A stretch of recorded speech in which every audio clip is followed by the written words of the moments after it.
Good morning, everyone. Thank you, everyone, for joining us this morning. Whether you know us as Bates or Sonatrol or Abco or Absolute, it is part of the Bates Security family, and we thank you for taking the time to join us. My goal is to inform and interact within a 30-minute window today or less, which it would include some time for question and answers at the end. Please be sure to mute your phones, and we'll have the computers muted on our end so that we can proceed without interruption. I do apologize in advance for doing all of the talking. Usually I like to have a bit more of a conversation. I do have several team members on the call today to support us, so if you have a question, please simply open up your chat and we'll get to that as soon as possible. And if we do run out of time and we can't get to it, we will get the answer to your question or have that conversation after the meeting, outside the meeting.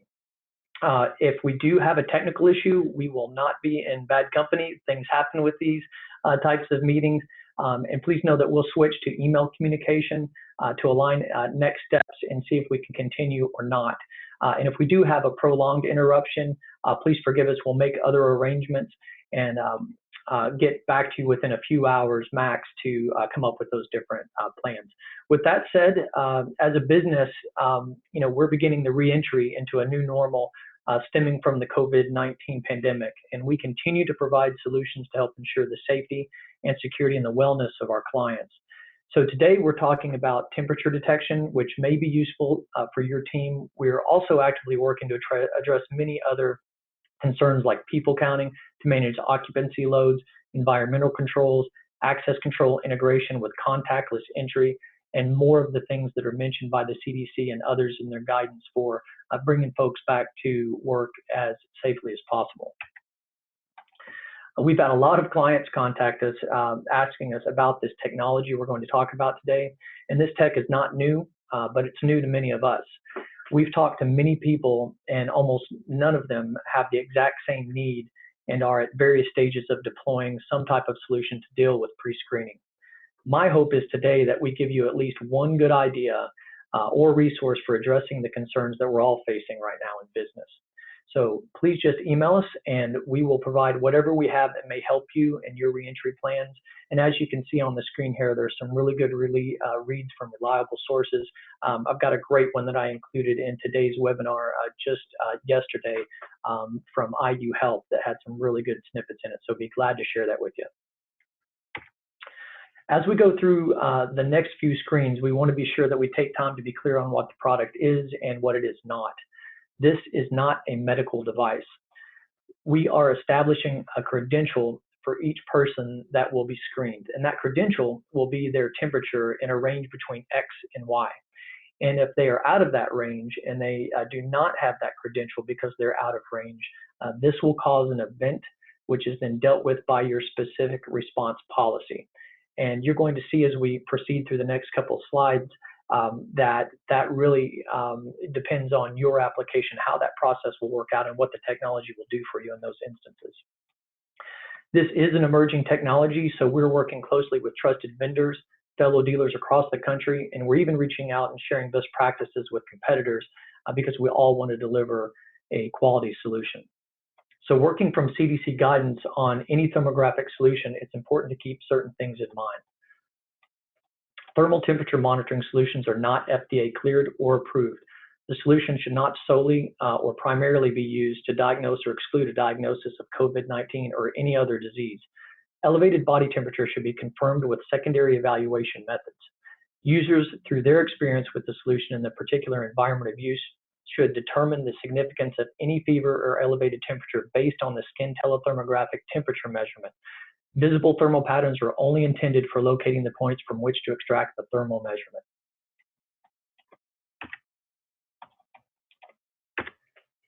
This slide is a great slide. It's how we typically start a conversation. If this were a one-on-one conversation, we would go through this. We won't have time today to go through this in depth, but I did want to share because it's a great place to start when you're thinking about what we may or may not do with this technology. If we've learned anything in a relatively short period of time, it's that we really need to have an individual conversation, virtual, of course, with folks that are considering this, that would like to use us as a resource. to help you determine what's the best solution for your situation. You see some things on screen that we would be delving into, and obviously you can take a screenshot of that, or we can start with that if we have an individual conversation. And we're doing many virtual meetings a day to this end. Human body temperature has a normal constant range of 97 degrees to 99 degrees. Body temperature can reflect the current health of the human body, and a temperature greater than this range is generally considered a fever. More on that in an upcoming screen. We do know that one of the key symptoms of the virus is a high fever. So thermal imaging is quickly gaining attention for its ability to monitor human temperature from a distance. Our thermal solution is well suited for areas where temperature measurement is important. Mounted thermal imaging cameras are an efficient way to monitor temperature within large groups of people because it can be done at a distance, it's contact-free, and has a fast detection speed. This saves manpower and material resources and allows for a seamless flow of people passing through. In this screen, you actually see that we have the ability to screen many people at once and even ignore non-face items like that cup of coffee, which obviously speeds up our ability to process and gets us away from having to have someone manning a handheld device. And I also want to make a note, we're going to be talking more about the Blackbody device. You'll see it here. It's about a shoebox sized device that actually gives you a significant increase in accuracy and is actually strongly recommended for every deployment. In the image here of a deployment at IU Health, you can clearly see them using a Blackbody device to increase accuracy. It's kind of hidden behind the screen here, but you can see in the thermal image its presence. Without this device, you lose about a half a degree of accuracy, and that can be a big deal when you're trying to have the most accurate read possible. Much of the guidance is being very clear that you will want the accuracy provided by this device, and that's our position as well for our clients. We want to reduce the number of false negatives and positives as much as possible, and you can see some of the things I highlighted from a recent article that discuss how important it is to have the most accurate device possible. You can deploy a solution, and many folks who are newer to the game are going with solutions without this device. And of course, you can do that. Just please be aware of the implications if you don't have that Blackbody device to give you the best possible accuracy in your reads. So depending on the solution that you decide on, a good company is going to come out and regularly calibrate your device with the Blackbody so that you can continue to have an accurate reading. I did want to mention here that there are many things that need to be done to set the cameras up for success, and we'll cover those more in depth because, gosh, it's really going to depend on your application. So just a few items to consider here. You know, the big ones that jump out to me is just this is intended for an indoor or indoor-like environment where you have a stable ambient temperature.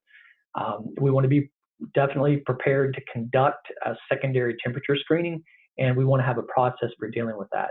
I won't go into too many more here because we don't know exactly your solution, but just know that we've got some good best practices already emerging, talking to lots of folks and getting some really good information about what folks are doing. So with that in mind, this is a typical system design. I thought I'd share this with you. It's a design with a screening agent present, which you can see here in our little guy. And we're going to bring people in through a predefined entry point, and you can see an actual screen capture down to the right of what the camera is doing on the software to help you manage the process. So CDC guidance does want you to bring people into a single file. We'll have more on that in just a moment. In a slide coming up, I'm going to show you another view of the software that you're seeing on that bottom right to give you an idea of what you can do with that thermal image. Also note that there's a remote screener indicated here. A lot of clients that we're talking to right now do not have any intention of deploying a screener at the site. They're going to use remote notification and someone to deal with that. And of course, you see the black box indicated here within the field of view of the camera, and then you can see it here as a reference point for the camera and the camera's artificial intelligence giving the field of view a reality in that box you see on the screen. So In the next, in this screen, it was really, this is a recent article. I thought this was a good one. I actually went and I grabbed some clips out of the article and I put it here for you. So I found it to be very interesting. You can see how they've turned their lobby into an effective screening environment to keep people in the field of view of the camera. And I found it interesting that this person actually predicts that you're going to see these everywhere, and that they go on to say that IU Health thinks this is a permanent install and they are going to continue to use it. The budget is actually brought up here, and I do have a slide at the end where I'm going to give you the budget numbers that we're seeing out there. But they say that they deployed this for about $23,000 to get this type of solution, which includes, you know, the monitor, the mounting device for the thermal camera, the Blackbody device, and the NVR, which in this case is serving as not only a recording device, but the device that's giving the feed to the camera. And they're very clear in their environment with the rules that they've established for themselves. They're going to loop that video and not share that video out. They're going to use this for screening and for screening only. So we've already seen clients with challenging environments and concerns about how to deploy the system effectively. I just wanted to show you this slide to give you some ideas of how some are creating the right scenario to get accurate measurements. We, of course, need to maintain spacing if you use a zigzag pattern, but I do think it gives you a good idea of how you can be creative here given your site.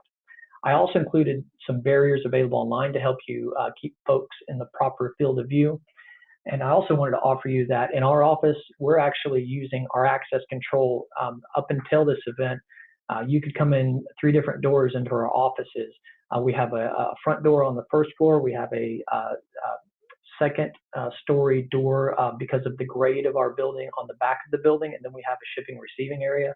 So we're going to change our access control to only allow you in through the back hallway door. And we're going to use tape to indicate the field of view of the camera, and we're going to use remote notification and training with our clients to accomplish our initial screenings. So just want to give you some ideas about things that are actually being deployed out there. So just a few things to keep in mind as we go through some options that are available.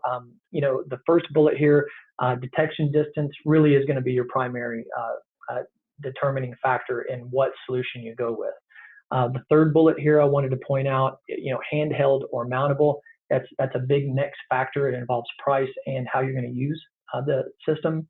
And we'll have more on price in just a few screens. We'll, of course, cover more of this kind of thing in detail when we are talking about your site. So these are examples of a couple different manufacturers that we're working with now. And the reason that we have multiple trusted partners is to cover the many different deployments we're being asked to be involved in. So far, we have been working with banks, schools, both public and private, churches, daycares, retail environments, food handling, manufacturing, professional office environments, gyms, pools, fitness, any combination of those, healthcare, large or small, mid to large office environments. So there are so many different ways to help those different folks that really one solution wasn't going to do it. So more on that when we talk specifically about your solution. But I did want to talk about a few things initially here. The handheld is definitely an option out there for you. Many people who are already moving forward and have been moving forward with handheld solutions, which depending on the employee count and resources that you have, that may be enough for your needs. We're mainly getting feedback that the challenges specifically of having to have a screener present and in close contact with that device is a big concern. Secondly, the lack of efficiency of the device and the inability of the device to recognize things that AI can ignore in more capable cameras has them looking for a better solution. So bullet and turret are really a couple different solutions here. Really, I'd like to think about these as mid-range and long-range devices.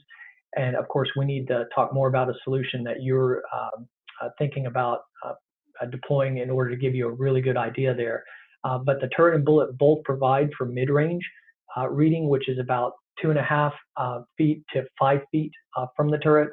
And then the longer range turret can go from 5 feet to 22 feet for the bullet, I should say.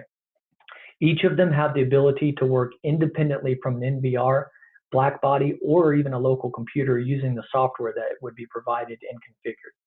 The turret and bullet can actually use onboard lights and sound to enunciate, to notify high temp, and then email a user with the image and thermal read for management of the event. Again, our office is such that we can train our employees, and our HR person can utilize remote notification and voluntary isolation after a high read. And the camera itself is actually showing the notification in a flashing light and an audible voice that an event has been triggered, and there's a screen for them to see themselves within the proper field of view as well. So just one example. We've seen the most interest in the bullet or long range to fit a client's needs, and they are connecting those to NVRs for storage and to essentially serve as the computer to be the remote screening station. Word on tablets. Tablets can be used as a standalone solution and are a possible solution depending on what your site needs are. One of the more specialized applications that we're involved in is integrating these tablets into existing or even soon to be installed access control products like turnstiles or gates, or some of the other type of barriers that you see on the screen here. So if someone has a high temp, or even if they are not wearing a mask, those things can be the determining factor of whether or not they move forward. So before I finish with some budgeting information in a Q&A session, I wanted to share a screenshot here. We can, of course, provide some video where we can actually show you this live. I'm always concerned about going over on time and any technical issues we can have by sharing the video, but know that we have that for you. This shot is of software used by a screening agent. The camera will give you both a live view and a thermal view to allow someone to act on a positive with great information. Do note again the black body that we recommend, the live view of it, and then the thermal image of it. And then you can actually see the AI grabbing and realizing these are faces that I'm reading and not just cups of coffee.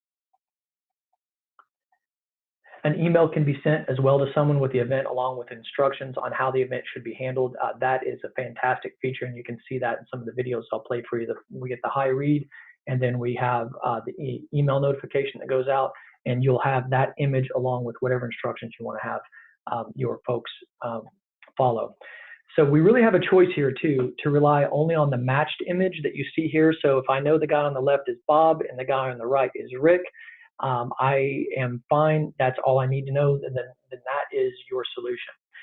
Some of our clients are wanting a little bit more information, so they're actually using, in combination with this facial recognition, which not only provides you this information, but then actually names the folks, Bob, Rick, Tom, so that that information can be used later on or for their process.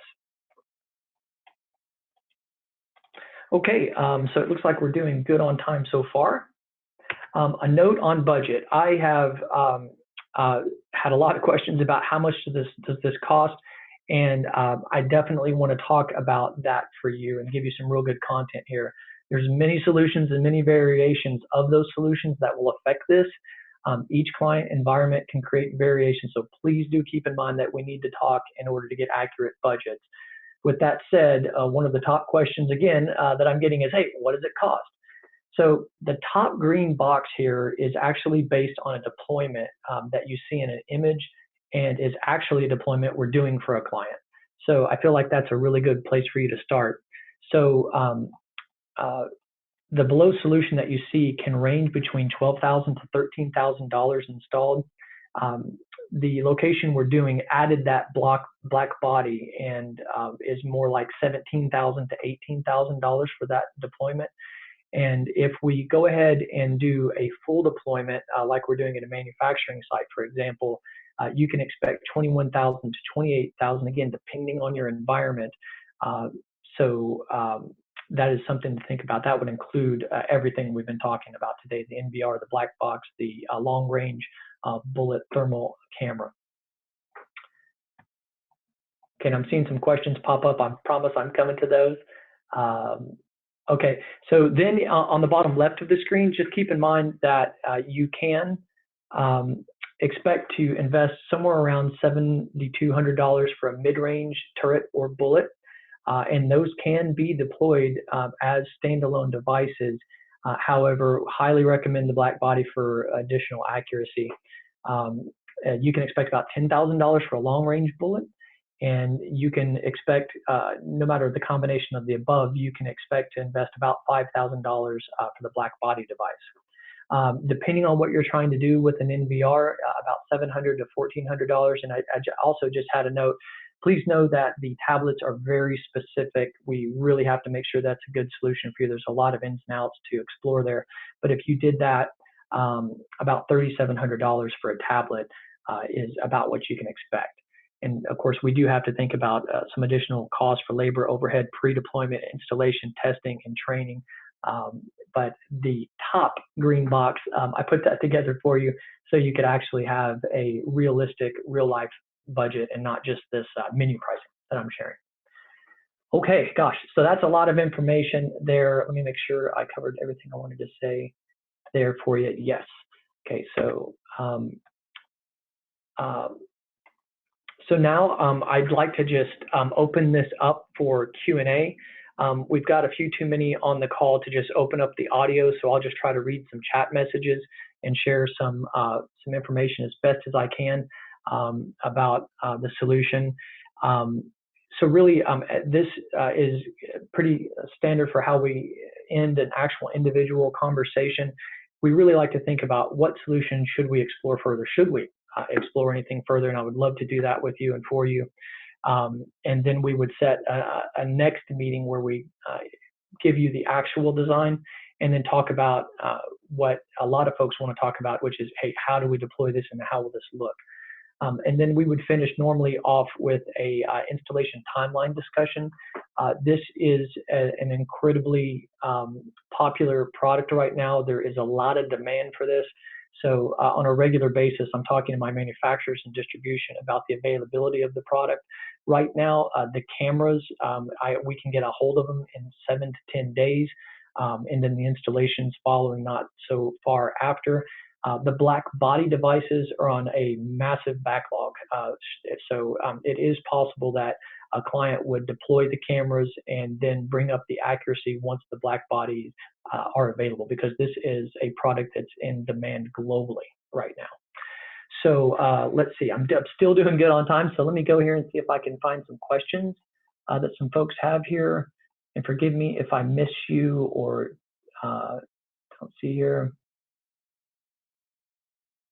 Oh, so someone is asking, can we get this presentation to show additional folks that you want to share it with? Absolutely. I did one of these last week. Today's presentation is more complete because we have more information. And so you could use the one that's already published out there, but I would suggest you wait till the end of the day. We'll have this one published. At the end of the day, I'm also doing another one of these at 2 p.m. So if somebody wants to forward and have someone join the one at 2 p.m., they can do that as well. Okay. Okay, so that price came up, and then I think I took care of that. So I don't think I need to go into that for us. Best practice availability, you bet. So again, it would be folly, I think, for me to try to share in this setting all the different things that I'm learning. My clients are teaching me so much too about how they intend to interpret guidance that they're getting, and we would definitely share that as it pertains to you. So there you go. Accuracy. So accuracy is how accurate are the cameras. So that's going to be something that is determined by whether we use the Blackbody or not the Blackbody and which type of device. Just know that they're highly accurate. And I wanted to point out that IU Health in the article that I referenced earlier and the CDC both agree that 100.4 is the threshold for someone being out of a credential and not possessing the credential of a safe temperature range.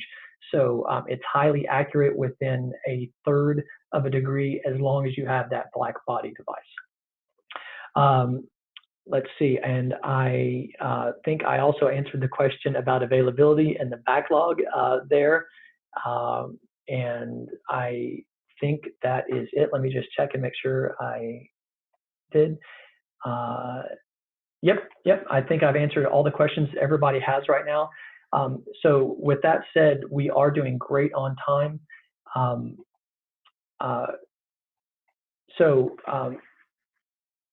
Just wanted to end by saying thank you to all of our current clients that we serve who are on the call today. And please know that we're committed to being part of the reentry and the recovery program, and just let us know how we can help.